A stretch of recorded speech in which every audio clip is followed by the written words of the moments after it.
जब पाप बढ़ने लगा और धर्म की हानि होने लगी, हर दिशा में कंस की वाणी गूंज रही थी।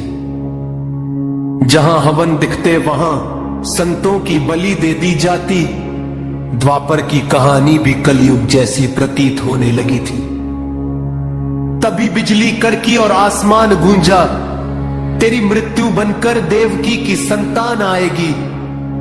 जो 8वां पुत्र होगा वही तेरा काल होगा पापी। स्वयं हरि ही तेरे प्राण हरने आएंगे। ये सुनकर मतिभ्रष्ट देवकी को कारागृह में डाल दिया। उसने सोचा कि वह अपने हाथों से काल का अंत कर देगा। एक एक करके उसने 6 शिशुओं की बलि दे दी, पर यह अंत नहीं। एक नए युग का ताराव्रत था। 7वीं संतान के रूप में स्वयं शेषनाग आए, जिन्होंने माया के प्रताप से रोहिणी का गर्भ धारण किया। प्रभु की धर्म स्थापना में सहयोग देने के लिए हरि के स्वागत में उन्होंने पहले अवतार लिया। संसार विनती करने लगा कि अब हे नाथ देरी न करो, बलराम स्वागत में करते और सबको बस आपकी आस थी। जिन आंखों के आंसू कष्ट सहते सहते सूख गए थे, उन कष्टों को हरने अब गिरधारी आने वाले थे। कृष्ण पक्ष की अष्टमी और रोहिणी नक्षत्र था। मध्यरात्रि को प्रभु ने अवतार लिया। मुख पर ऐसा दिव्य तेज लेकर कान्हा पधारे कि स्वर्ग से देवता भी हाथ जोड़कर फूल बरसाने लगे। जिनके पैरों के तले सारा ब्रह्मांड पलता है और जिनके नाम से काल का चक्र चलता है। उन्हीं तीनों लोकों के स्वामी ने कारागृह में जन्म लिया। धर्म की स्थापना के लिए उन्होंने ये अद्भुत लीला रची। अचानक कारागृह के ताले टूट गए और द्वार खुल गए। कंस के सभी प्रहरी माया के वश में होकर सो गए। नन्हे कान्हा को टोकरी में रख वासुदेव जी उन्हें गोकुल पहुंचाने के लिए निकल पड़े। यमुना जी उफान पर थी और घनघोर वर्षा हो रही थी। माता यमुना ने प्रभु के चरण स्पर्श कर उन्हें प्रणाम किया।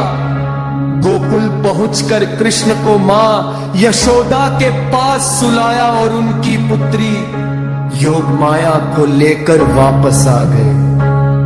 कंस अपने काम को मन भरने के लिए इतलाता हुआ आया। जैसे ही उसने कन्या को मारना चाहा, वह माया उसके हाथों से छूटकर आकाश में उड़ गई और बोली, अरे मति भ्रष्ट पापी, तू मुझे क्या मारेगा?